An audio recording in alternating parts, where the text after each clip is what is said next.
بسم اللہ الرحمن الرحیم۔ اللہ کے نام سے جو بڑا مہربان اور نہایت رحم کرنے والا ہے۔ بیٹیوں سے محبت کرنا، انہیں عزت دینا اور انہیں جگر کا ٹکڑا کہنا، یہ بھی میرے نبی کریم صلی اللہ علیہ وآلہ وسلم کی سنت ہے۔ اعتماد کے نام پر کسی کی روح کی دھجیاں اڑانے والے کسی جنگلی جانور سے کم نہیں ہوتے، خواہ وہ مرد ہوں یا عورت۔ انسان کی تربیت کا فرق ہوتا ہے، ورنہ جو سن سکتا ہے وہ سنا بھی سکتا ہے۔ لہجے سمجھ میں آتے ہیں مجھے، بس شرمندہ کرنا اچھا نہیں لگتا۔ عقل جتنی چھوٹی ہوگی، زبان اتنی لمبی ہوگی، کیونکہ برتن وہی شور کرتا ہے جو خالی ہو۔ جس کی محبت کبھی کم نہیں ہوتی، جس کی محبت کبھی بدلتی نہیں، وہ صرف میرا اللہ ہے۔ برداشت کرنا بزدلی نہیں، بلکہ زندگی کا ایک اہم اصول ہے۔ جس شخص کے پاس قوت برداشت ہے وہ کبھی ہار نہیں سکتا۔ حیرت ہے، لوگ ہماری اچھائی کے بارے میں پوری تصدیق کرتے ہیں اور برائی پر بلا تصدیق اور بنا سوچے سمجھے یقین کر لیتے ہیں۔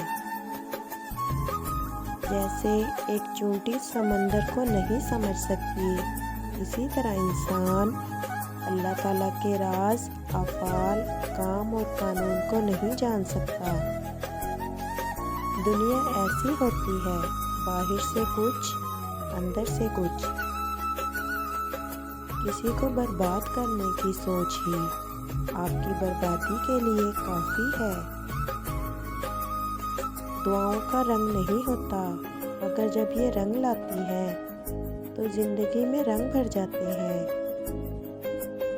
آپ کسی کو دو قسم کے کام کرنے کے لیے مجبور نہیں کر سکتے، ایک محبت اور دوسرا عبادت، کیونکہ ان دونوں کاموں کا تعلق دل اور روح سے ہے۔ اے اللہ، جو میرے مقدر میں نہیں لکھا، اس کی کوشش اور تمنا میں مجھے مبتلا نہ کرنا، اور جو میرے تقدیر میں لکھ دیا ہے اسے میرے لیے آسان کر دینا۔ جب ہم بڑے ہو جاتے ہیں تو پینسل کی جگہ پین اس لیے دیا جاتا ہے تاکہ ہم سمجھ جائیں کہ اب غلطیاں مٹانا آسان نہیں۔ لوگوں کو دوسرے کے بدلے ہوئے رویے نظر آ جاتے ہیں اور اپنی حرکتوں کا پتہ نہیں ہوتا، جو اس تبدیلی کی اصل وجہ ہوتے ہیں۔ رشتے کچھ وقت کے لیے ناراض تو ہو سکتے ہیں، لیکن ٹوٹ نہیں سکتے۔ جو ٹوٹ جائیں وہ محض غلط فیصلے ہوتے ہیں۔